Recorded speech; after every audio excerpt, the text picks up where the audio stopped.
And good Sunday morning. Welcome to the Sunday live stream. My name is Richard, also known as Poppy. And I did a live stream yesterday. It was about an hour or so. And actually the date on this is wrong, so I'm going to have to adjust that when I save it. So it's going to say the second, but you know, it is what it is. Anyway, good morning.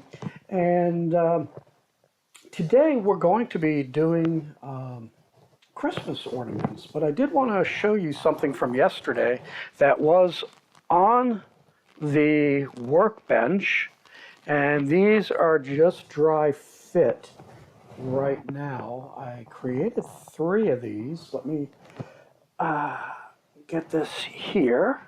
There we go. So this is a Christmas ornament that came from the Scroll Saw Village forums, and 2 pieces, so this slides out as you can see. And of course I'll be sanding and gluing it up today, but I did want to show you that one.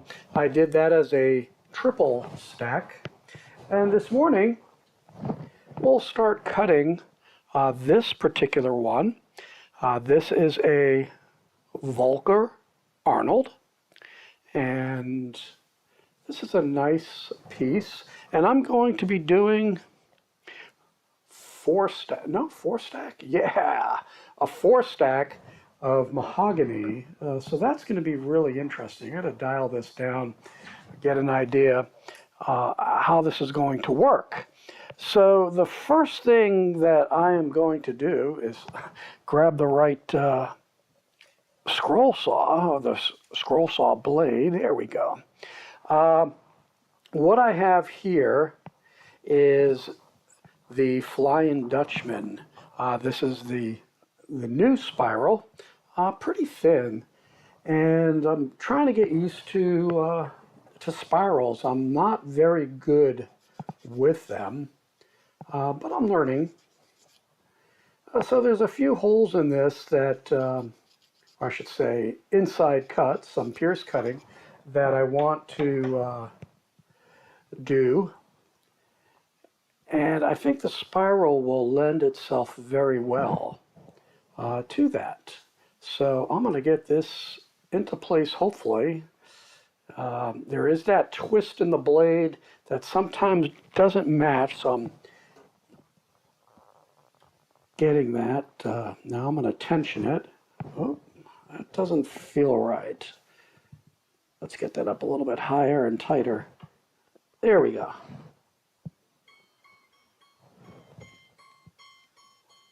Not sure if you can hear that. Ow, that actually hurts. Got to remember that the spiral might. So, but you can just push the blade like this, and it shouldn't give way that much. But let me dial this down, make sure everything is fastened upright. There we go. Okay, so let's start with some inside cuts. And what do I want to do? I'm trying to see where I want to start here. Probably going to start in the belly, work my way up, work on the inside. I think when I get over to here, I may switch to a flat blade. This, so I'm going to do these as spirals. This may be flat. This is a star. Not sure if you can see the stars. Let's see. There we go. I'm not sure. I'll see how I'm doing with the spirals today. Yeah, now I got to figure out, there's a lot of holes there. Figure out where things are. Yeah, there we go. So here we go. Yesterday I did a triple cut, and it was quite interesting to do a triple cut of mahogany. Today being a 4 layer, a 4 stack. Is that? Yeah, that's not quite where I want it on tension. That feels better. Yeah, that's much better. All right. And I'm just going to use the puffer today, blow that dust away from me. So let's get started. And let me zoom in a little bit, so pardon the shaking. And yeah, let's adjust that. There we go.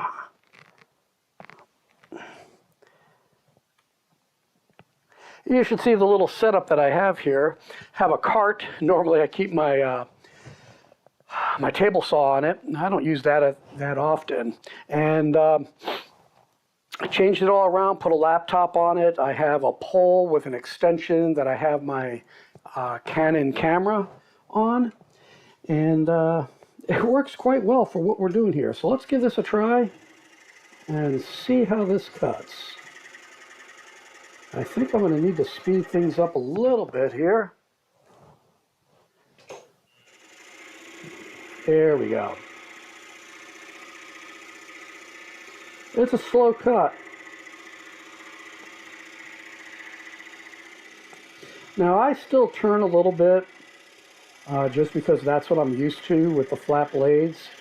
This way I can see where I'm supposed to cut. A lot of people who are used to cutting with a spiral, like here, I'm pushing this way so I can make the turn, and now I'm going a little bit more towards, yeah, see, now I'm off a little bit, so that's the other reason why I spin. Now with small wood like this, it's pretty good. Now I did use a small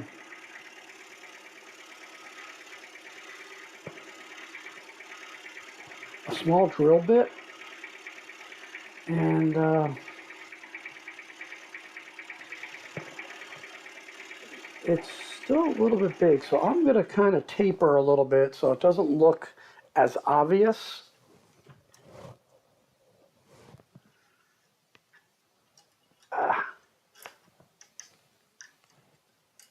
Oh, that's not working right. Oh, come on. There we go.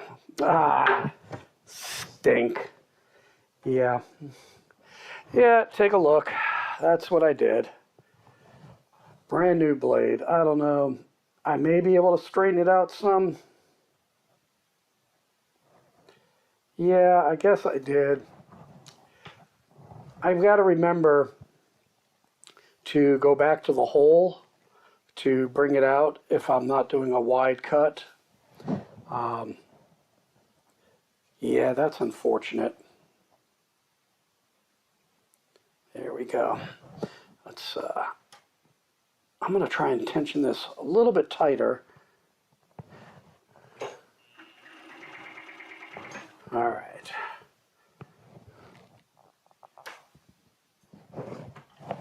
Yeah, it's still bent, but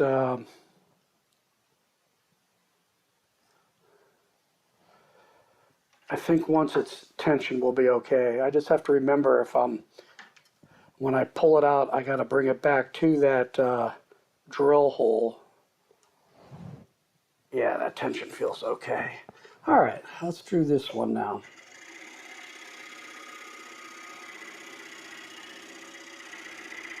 Yeah, I'm actually putting quite a bit of pressure on this to move the blade.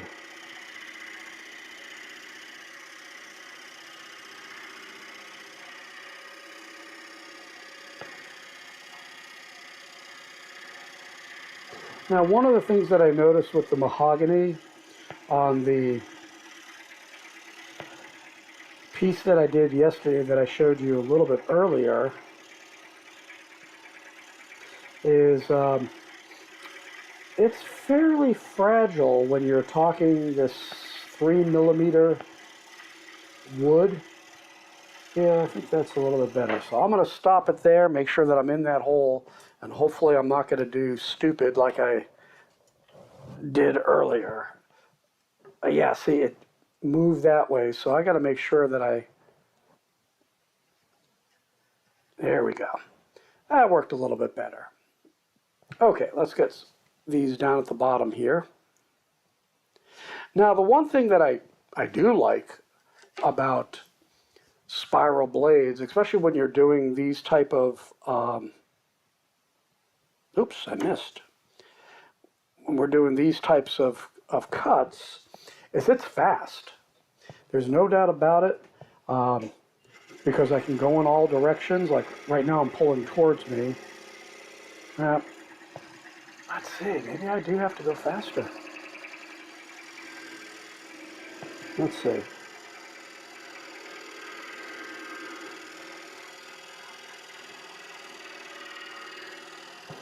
It is definitely easier because I can go in all different directions, but I do miss the sharp cuts, so that is the trade-off.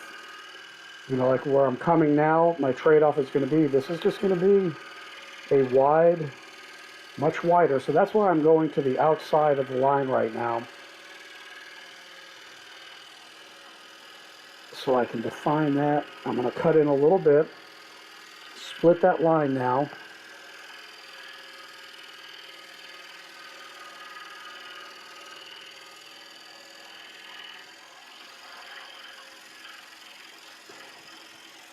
So let's see how I can do the other side now.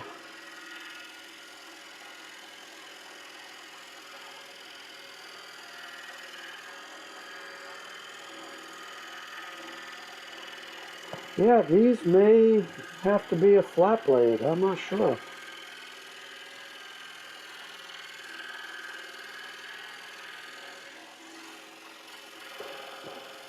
And that's the other thing that I don't like. You can probably see it.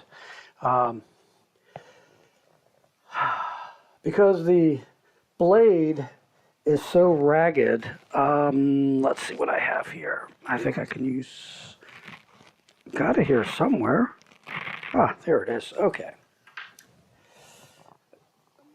The blade is so ragged, it really chews up the pattern. So you lose the pattern. So I'm trying to hold it down right now. That was probably pretty stupid. Let's see. Yeah, you can see it just kind of go up, so I think I got it.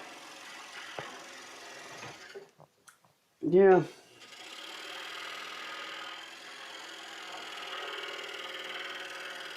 I see other folks using the blades. Usually it's with Baltic birch and, you know, maybe a 2 or 3 stack. Let's see if I can trim that out. Yeah, I'm gonna rethink this.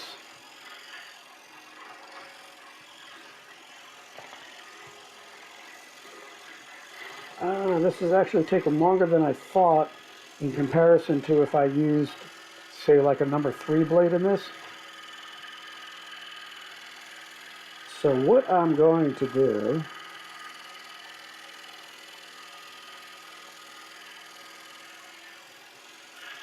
yeah, see how that just came up. So I'm going to guesstimate what I did, and I'm pulling towards me. Hopefully, there. Hopefully I estimated fairly well on that.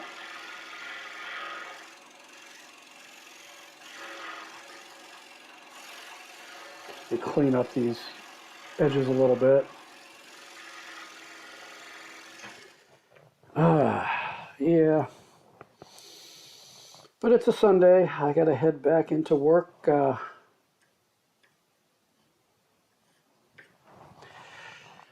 Tomorrow morning.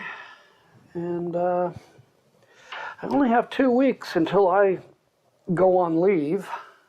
Let's see what that looks like from behind. Yeah, I'm not really happy with that. I really prefer clean. So I think what I'm going to do is I'm going to do 1, 2, I'm not sure. I think that is the hat. Yep.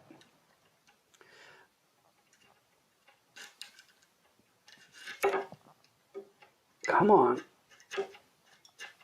Yeah, that's not wanting to go down.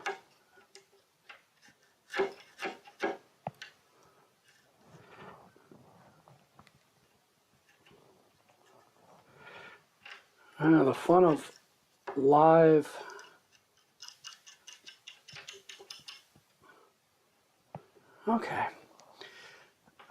video is you get to see all my problems. Yeah, and how I can't see. This is right in my line of vision. So I am missing it. So I'm going to go just straight.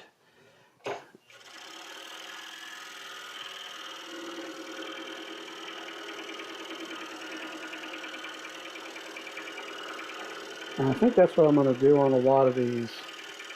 And then I'm going to switch to a number 3. I don't know what that chattering is. I think because it's at a high speed. Yeah, it's not in the sweet spot. And you'll find with your scroll saws you have a sweet spot. And I'm just trying to shape that a little bit better so it's not as obvious that that's a drill hole. Now I'm deciding about the eyes and the mouth. As I've already drilled them, and I was going to do them a little bit bigger, so I guess maybe I will do them a little bit bigger. Ah, this is giving me fits.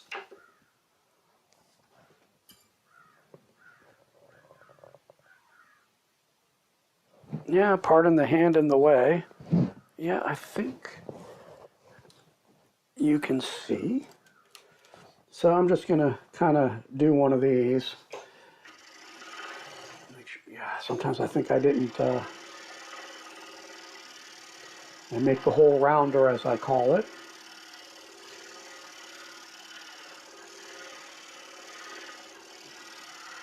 Make these eyes bigger.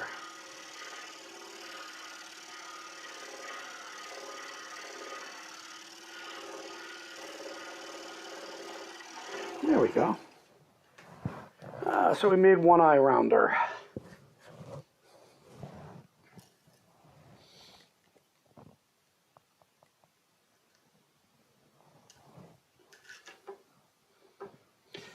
So pierce cutting is a lot involved, and a lot of people don't realize how difficult or how involved it is. I was showing some photographs to a neighbor yesterday. He actually does knives.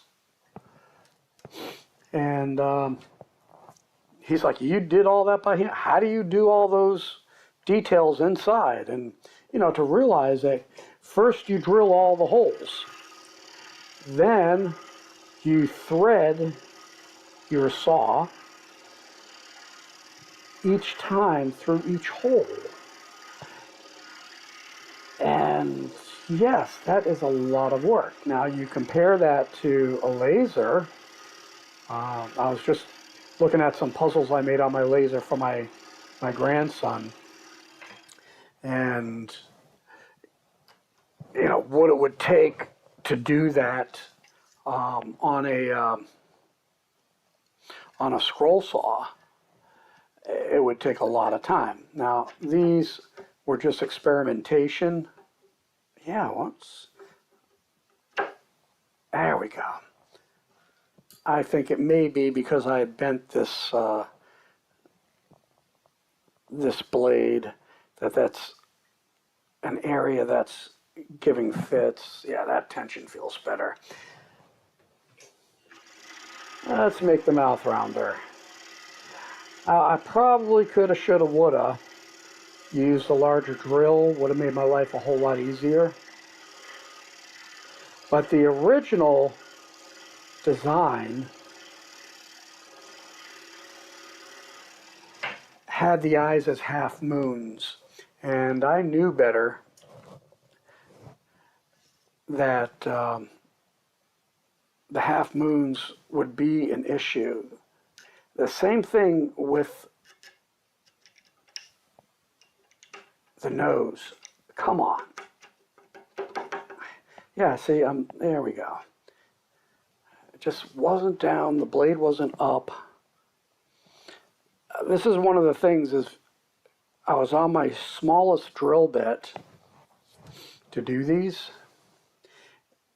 All right, what am I going to do?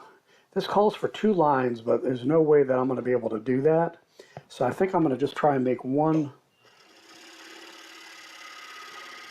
large lines and see if it actually works. Got to be careful near the eyes.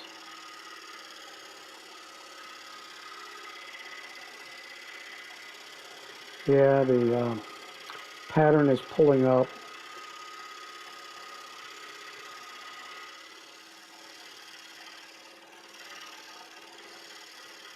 Let's smooth that out a little bit so it doesn't look quite as obvious.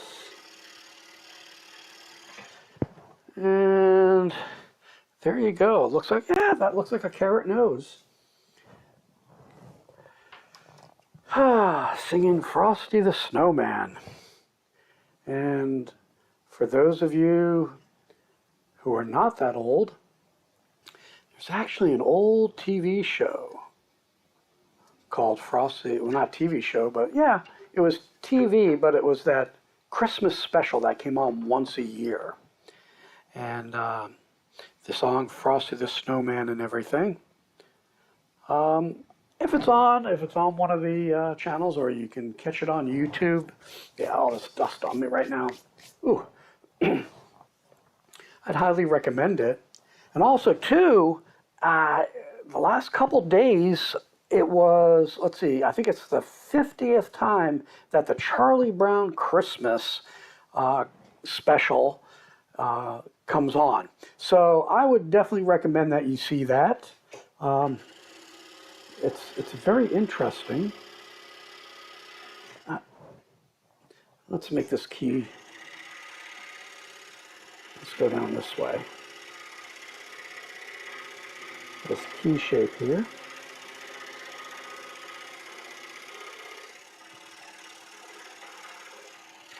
You know what I may do, even if it peels up,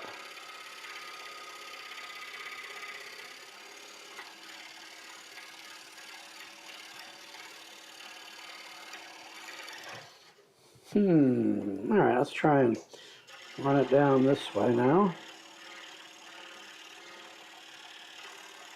Yeah, I didn't get the blade in tight enough on this, so it's flexing when I'm trying to do a trim.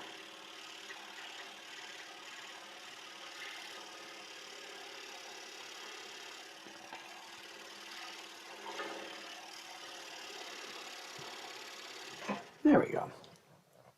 So about that Charlie Brown special,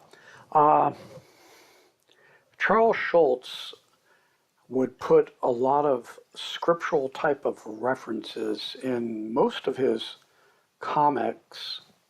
Let's see where I am here. I think over here. Yeah. And, you know, just different symbolism and things like that. Yeah, that's a knot there in the blade.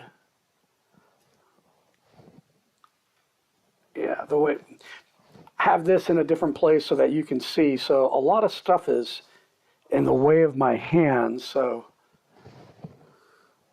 makes it a little bit tougher, but easier for you to see. Well, anyway, Linus always has his security blanket, and he never lets go of it. However, when you listen to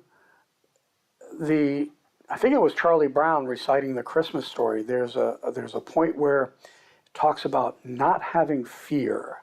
And at that point, Linus drops his security blanket. And I just picked up on that. I think it was probably like 5 or 6 years ago. Maybe actually a little bit longer. I was watching it with my daughters. They were younger. And all of a sudden I was like, wait a second. Fear, he dropped a security blanket. Cool. So there's little subtle things like that that you can look out for in the Charlie Brown specials, or any of the comics, let alone the TV specials, like The Great Pumpkin. That was the other one that I always liked.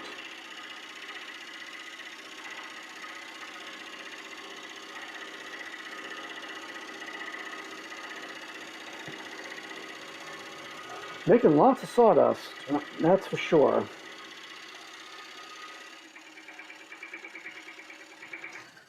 Gotta adjust that.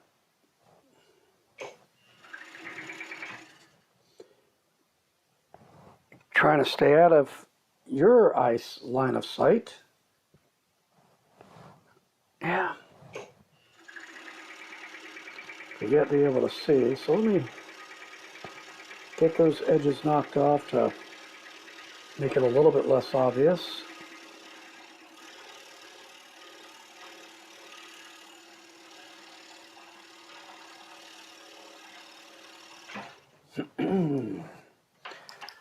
Yeah, I'm inhaling all this dust. I can feel it in my throat. Ew. Now this is going to be an interesting one. This is, oh no, it's not too, I thought it was closer when I flipped it over and I was looking at the, come on. Yeah, I can't see. Let me get the light in there. No, even the light makes it worse with the shadow.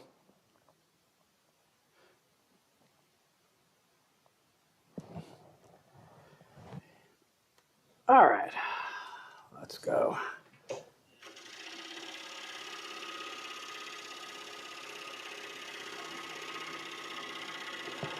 I plan on building a acoustic box for my vacuum so that I can hopefully have my top back going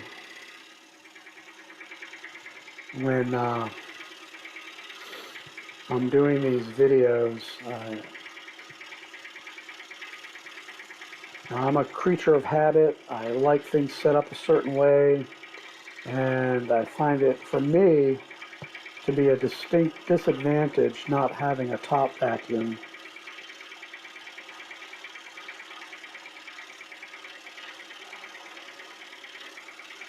There we go.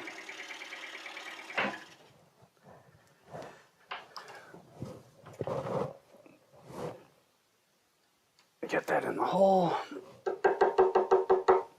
I'm trying to see what I have down below. Yeah, I've got some good dust down there in case I need to do any repairs. Got those two in between.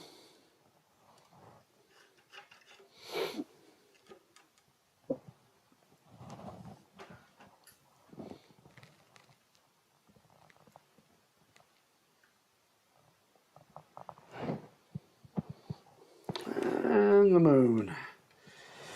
Let's see. I'm going backwards on this. Yeah, I don't know how people can do that because I lose sight of the line. Now here I can see the line, where I have to go, where the tip is, where things narrow.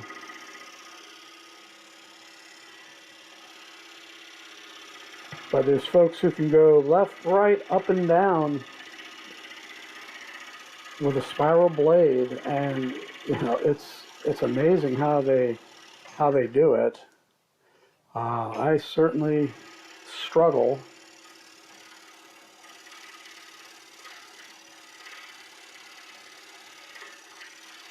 Yeah, I wonder how my bottom pieces are going to be with this flexing of the blade. I think 4 may be a little bit too much.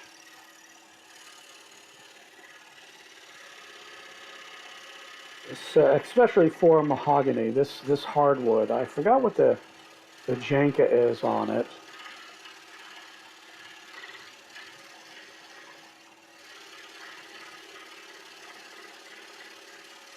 Here we go.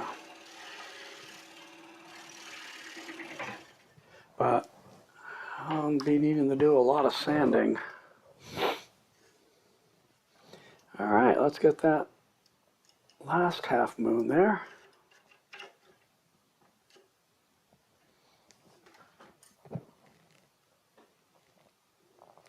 But that'd be interesting to see what comments you make as to, speaking of comments, let me make sure I'm not missing anybody here yet. Okay. So I'd like to see, comments as to how you handle your dust. I have a homemade dust collection system using 2.5-inch clear pipe from PowerTech, I think it was, and blast gates, the whole 9 yards. I built the top vac for my saw. I still have the bottom vac, and what I do with the bottom vac is I use a blast gate as a throttle. When I take this piece off, I'll show you why I do that.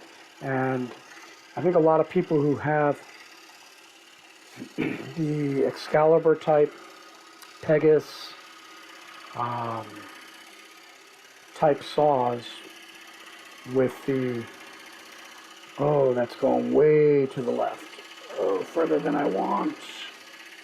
Come on. Ouch. That's going to be a fragile piece there.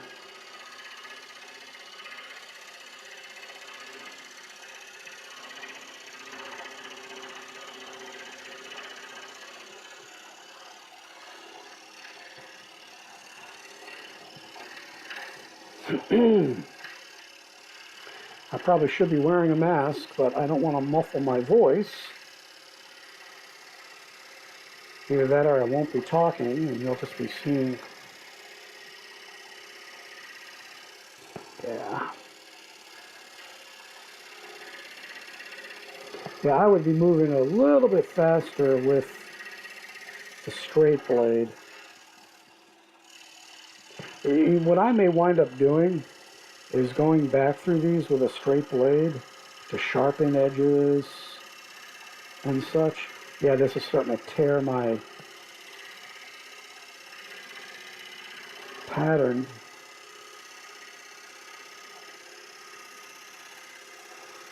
This is where I think actually lasering a pattern onto, let's go inside, there we go. Actually lasering a pattern on the wood directly might actually be a benefit when doing this type of sawing with a spiral. I've experimented with it before and it wasn't too bad. And then if you want to add other details so that it, burns in the wood part way, you can do that at the same time. So you can make a good use of a laser. So, show you here. So you have, let me back up a little bit. There we go. So you have these vents here. But if you got a piece of wood and it covers completely these holes, the suction will make it so, oh my gosh, I can't move it. So you can't see it, but here I have a blast gate, and usually I keep it, let's see, that's full. I keep it at about half so that most of the suction will come from the top, a little bit from there to get the dust that falls through. And then if I find that I'm starting to stick because of suction, then I just put it in, basically turning it off, and I can do my turning, and then I can throttle it back up to the way that I want it. Let's see, I've got a few other, I see this one here, and I'm thinking of actually doing that with a straight blade. Yeah, I think I may switch to a number 3 and see how that goes. So I'm going to put this down below because there's still life left in it. And let me grab, I think actually I might have a good number 3 down here. Yeah, I forgot if that's a 1 or a 3. But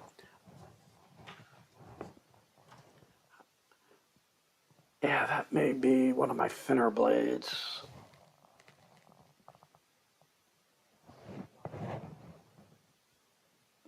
Okay. Let's get that stretched. Oh, dummy Rick. See, forgot to pull that forward. Because you want to make sure what I'm trying to do is ensure that I position this blade the same way every single time. So what you'll see me do is, this is forward, I put it right at the top of my set screw, so that way it's the same length going into the bottom chuck, make sure it's tight, and then I come back up here, I pull it up, and then tension it, and pretty much the tension will be the same. Oh, let me slow that down. The tension will be the same every single time. That's the idea. Oops, I gotta make sure that I undo it so that we don't bend the blade. So let me try, that would be bottom, that should be too near each other. I think that's this one here. Yeah, yay! So we'll give this a try. See how these flat, thinner blades go. And let's zoom in just a little bit. There we go. And let's have at it. Oh yeah. I'm so much happier now.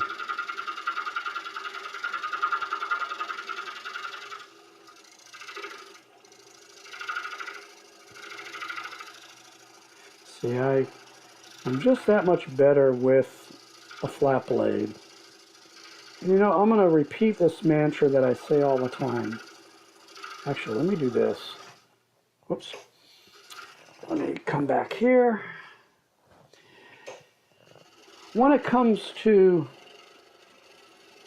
scroll sawing, other than for safety, we always have to have our safety considerations.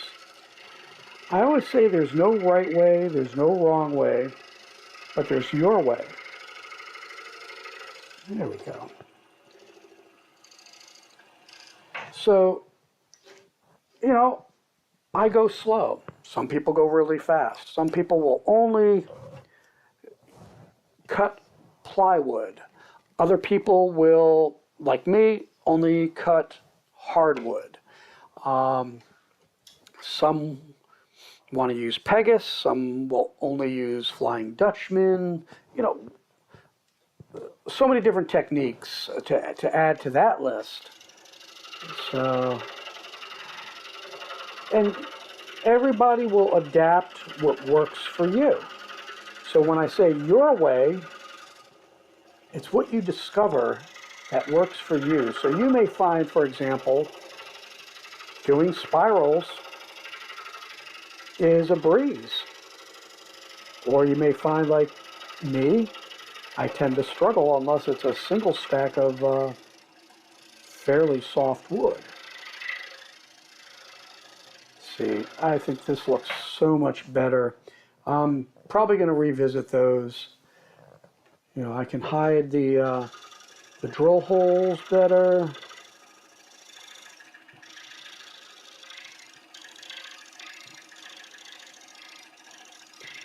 I'll move this out a little bit. Now I've got a little bit different shape.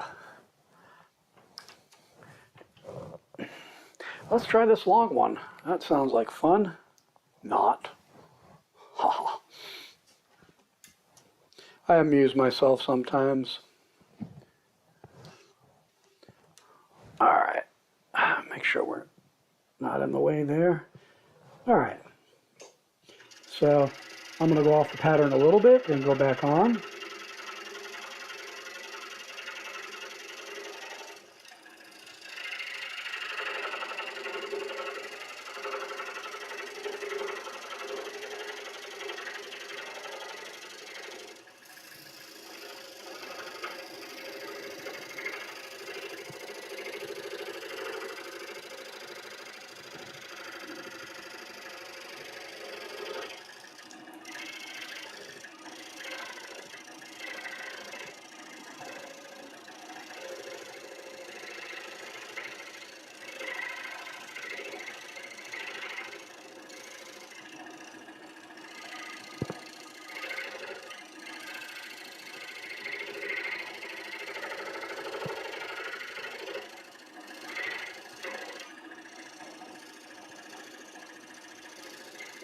See how I'm going to do this.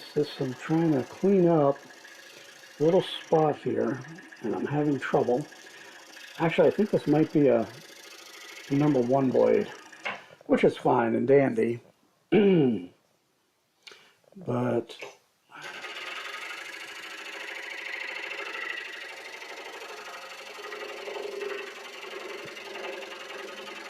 yeah, you can see I'm cutting much smoother, much faster. Let me do this. I'm going to make my turn in here.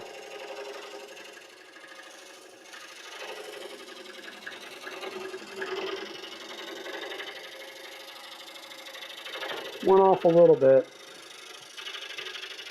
That's why usually I don't like doing turns like that. For some reason, my hand coordination, let me try it this way. I pull back a little bit. Yeah, see, I'm coming off a little bit. I prefer to do a nibble or a back and turn in. But with this shape, it doesn't really matter that much, thankfully.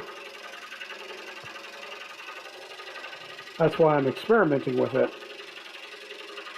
And I set another hole here just to make it easier to cut this shape here and do my turnarounds.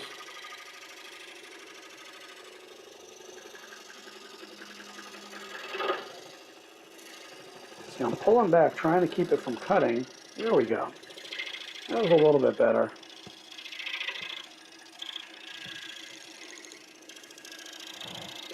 Let's get that started.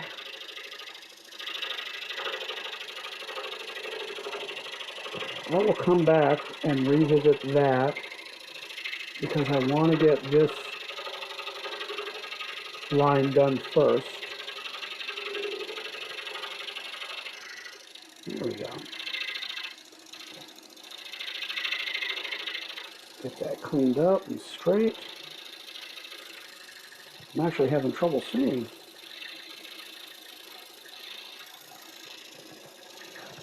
All right, let's get that out of there. I think I got to clean it up in here. Yeah, I see a little piece there. Let me clean that up.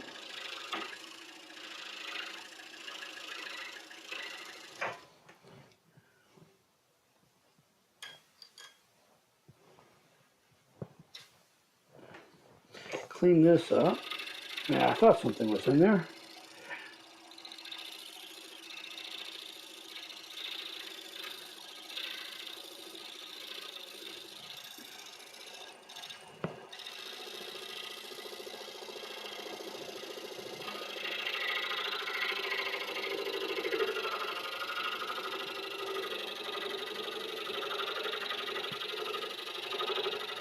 Yeah, that went a little wonky.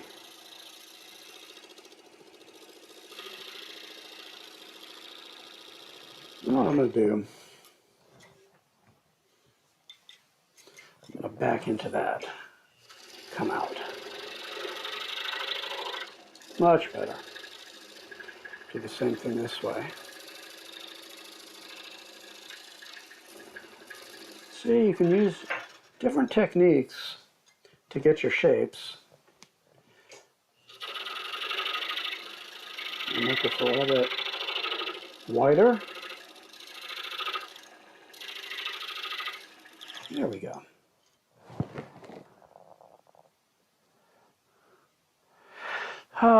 Let's see here. Okay. I think we're slowly getting there.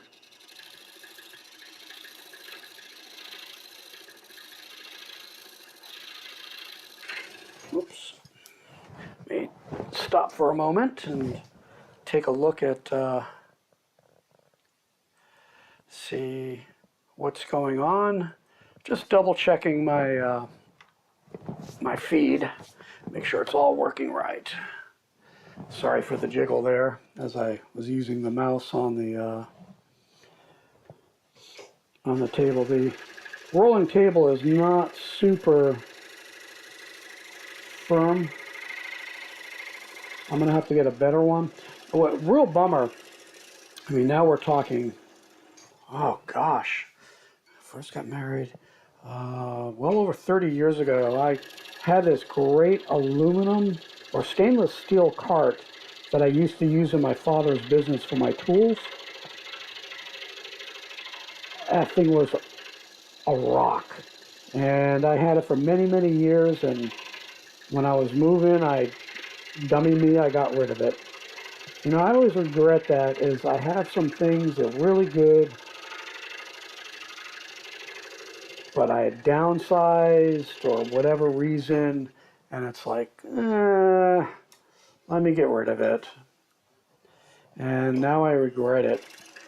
You know, it's the same thing with what I was talking about in the last couple videos in terms of quality of products, things built with to last, or now we have the planned obsolescence of tools, or, you know, of pretty much any consumer product, and even some of our professional products.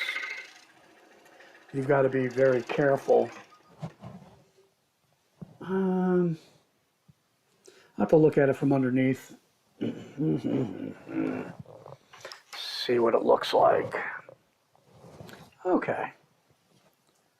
So that's what it looks like. Not too awful bad. Let me zoom out so you can actually see. There we go. So not too bad. You can definitely see the difference here where I use the spiral versus here where I use the flat blade. Much, much cleaner here. Looking at the back, same thing. You can see it's a lot more jaggy here versus here. So I think I'm going to stick with the flat blade and kind of go from there. And I think that pretty much does it for this live video. I hope you have a great day, a great Sunday, and I'm going to correct the date on this, and I'll see you back next week. So with that, may the Lord richly bless you.